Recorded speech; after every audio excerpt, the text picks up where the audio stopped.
¿Cómo están? Yo soy el docente Amílcar Goizueta Guevara. Hoy día vamos a hablar de lo que es la computadora de automotriz, una de las partes más importantes y más vitales de lo que es un automóvil. Para empezar a diagnosticar, lo primero que tenemos que hacer es una revisión visual de toda la computadora. La computadora es uno de los elementos vitales en el área automotriz porque se encarga de la parte de análisis, revisión de sensores, actuadores y la parte de interpretación de todos esos datos para que el vehículo pueda funcionar.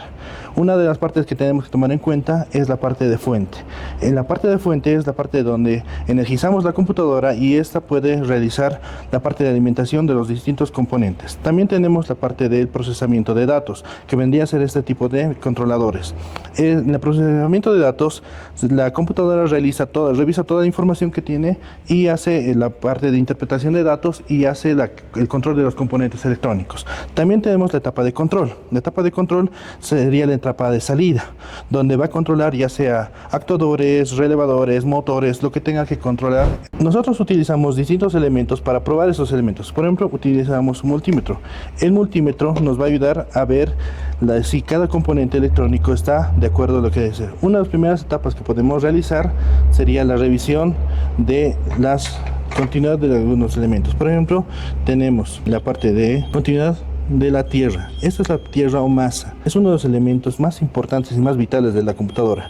La computadora tiene varias masas para que pueda funcionar. También cuando nosotros trabajamos tenemos que hacer una inspección visual de todo el elemento, para lo cual podemos utilizar un elemento como este tipo de lupa que nos permita ver los componentes, revisarlos de una manera mucho más agrandada para no forzar la vista y para tener un mejor trabajo. Así nos va a permitir encontrar componentes quemados, componentes dañados, componentes que realmente podrían estar en cortocircuito. También tenemos que observar que todos los componentes no tengan sulfatación en los pines. Los pines de alimentación y los pines de los procesamientos de datos pueden trabajarse de esa forma para que nosotros podamos ver. Igual en la parte interna tenemos que tener mucho cuidado para que nosotros podamos revisar toda la placa y podamos tener un mejor panorama de pequeños erroritos que puede tener. En el área de autotrónica nosotros les enseñamos a los estudiantes a poder trabajar con la parte de placas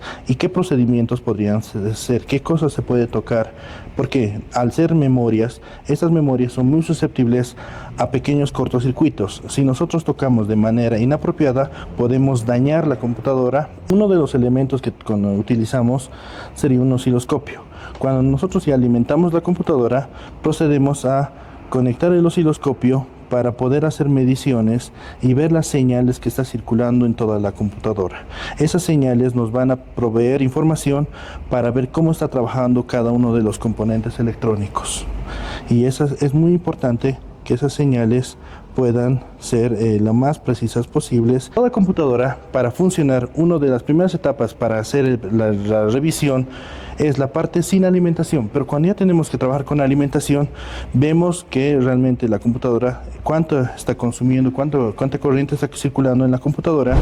Si esta supera los 200 miliamperes, generalmente existe algún corto interno en la parte de la fuente y puede dañar algún componente. Por eso nosotros tenemos que trabajar con alimentaciones de menos amperaje. Pero también cuando estamos trabajando con las computadoras y queremos ya revisar la parte de funcionamiento, utilizamos equipos que simulan que está la computadora dentro del vehículo, por lo cual necesitamos un generador de señales, el cual nos va a permitir inyectar la señal necesaria para que esta computadora despierte y empiece a trabajar, a hacer todo su funcionamiento como normalmente lo haría. Una de las partes más importantes y vitales que tenemos que tener en cualquier diagnóstico es el uso de los manuales de la misma computadora que vamos a utilizar. Entonces, estos manuales nos van a proveer de información, la cual nos va a permitir qué tipo de conexiones necesitamos hacer, qué tipo de trabajos nos va a permitir hacer todo el sistema de computadoras, qué señales va a recibir. Teniendo el manual adecuado para este tipo de computadoras, podemos hacer un trabajo mucho más eficiente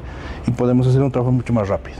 Si quieren aprender un poco más de lo que es la parte de revisión de computadoras, mantenimiento de computadoras, enlazamientos, revisiones, diagnósticos, los invito a formar parte de la carrera de autotrónica del Instituto Simón Bolívar.